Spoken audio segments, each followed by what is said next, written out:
do transactions like this offer opportunities for other lenders like you to drive growth? And then secondly, to think about, are there also opportunities here to engage end customers more as well?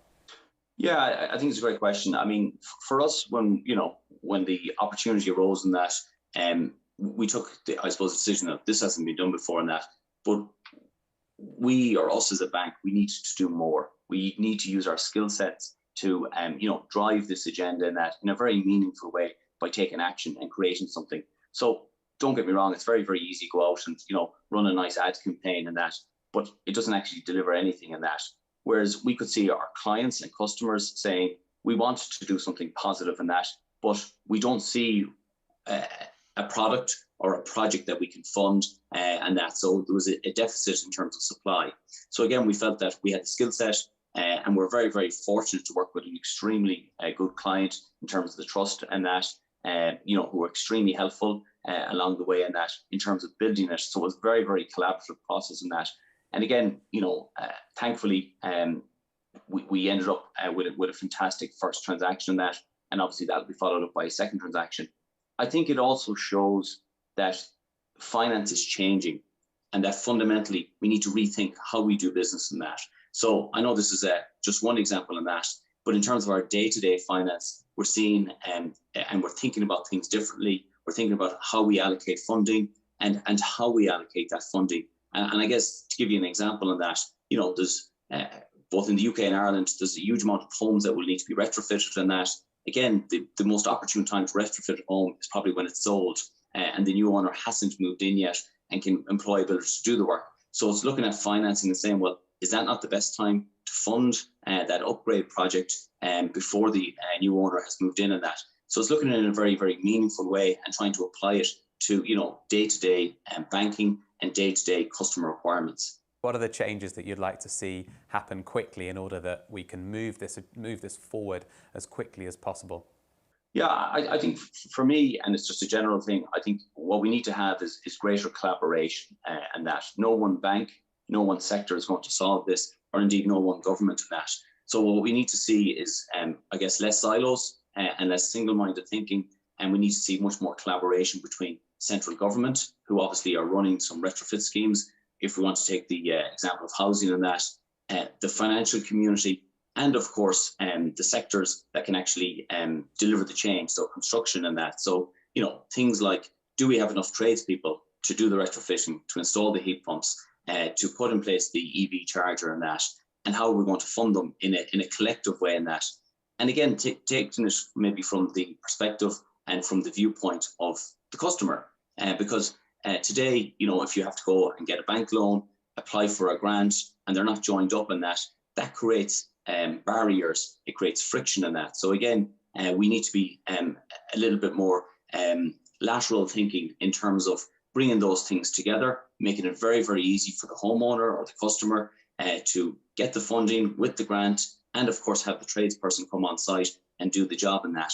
And this is where I think, when we start to think about finance and think about the circular economy, this is fundamentally changing how we do business and that. So for me, a critical change would there'd be just much more collaboration on that and maybe less competition.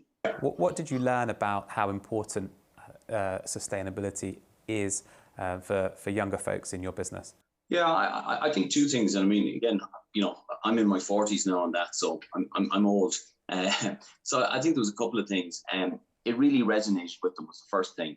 Normally when assignments come along and that, you have to go and look for volunteers. We didn't have to do that. Once people, heard about this, particularly amongst the grads and that, we had a lot of people coming to us say, I'd love to work on the transaction. It sounds really interesting. It's very, very innovative in that. And I think what they did was they brought a different perspective and that, people in their 20s have a different perspective from people in their 40s and that. And as I said, and this from a personal point of view, what I felt was going to resonate was the whole carbon sequestration and the biodiversity in that, and less so the amenity value. And I'm happy to say I got that wrong. But it was the grads, the younger members of the team, who really pointed that out and said, COVID, we're stuck at home, we can't get out. It's great to be able to go out for a walk and that. And maybe I didn't realize this because you have small kids and that. But again, they brought that to the fore. They added a huge amount of value on that. And again, they had some fantastic different insights. And it's important to have lots of different perspectives when you're developing something like this in order to future-proof it in that. Are there things as you look ahead into 2022 and beyond that you would like to see innovated, either from your own business or within the environment that you're working in? Yeah, I mean, I think there's lots of things we could touch off here, and that, I mean, obviously we've seen a lot of policies that are coming down the tracks and that, which are, progressive, and they're very, very welcome in that. But for me, I think 2022, and particularly following on from COP, has to be all about action in that. We've seen a huge amount of organizations coming out making, very strong pledges in that. Now it's all about delivery on the pledge and telling people how one is going to deliver on the pledge, and of course, taking that action that's going to be required. So I think there's a couple of things. I think, we need to have less siloed thinking, as we discussed earlier in that. And I think we need to create these circular type transactions for a circular economy in that. And again, I think we need to help people come on the journey in that. I mean, one of the things that we're very focused on in the bank is explaining to our customers, our colleagues, and that why this is important, how it'll impact on their business, and why not only is it the right thing to do for the planet, but it's also the right thing to do for your business, because what you'll have is lower costs, more efficiencies, and higher profitability. And that, and at the end of the day, from a fundamental lending perspective, if I give you money, I want to get it back. I'll get it back if the company is sustainable, if it's resilient, and if it's run in a better fashion in terms of having higher sales and lower costs and that. And that all feeds into the ESG agenda and that. So I think, for next year, it's all about action. It's for the financial community. It's all about making sure that we've created those channels, that we can put that capital to work, that we can support those businesses with the requisite capital, but also help them with advice and also steer them to the new opportunities. I did a call last week, and one of the questions they asked, well, this doesn't really apply to SMEs. It couldn't be further from the truth. The SMEs will deliver the transition. They will also be the biggest beneficiaries of some of the opportunities when you think about the practical things of, well, who's going to come and install the solar panels? Who's going to put an EV point outside my house? Who's going to do all this work? It's the SMEs, because again, they're in every community and they're absolutely critical and pivotal towards delivering the transition to the low carbon economy. Sean, thanks very much for joining us. It's been great to talk to you. Super, thank you.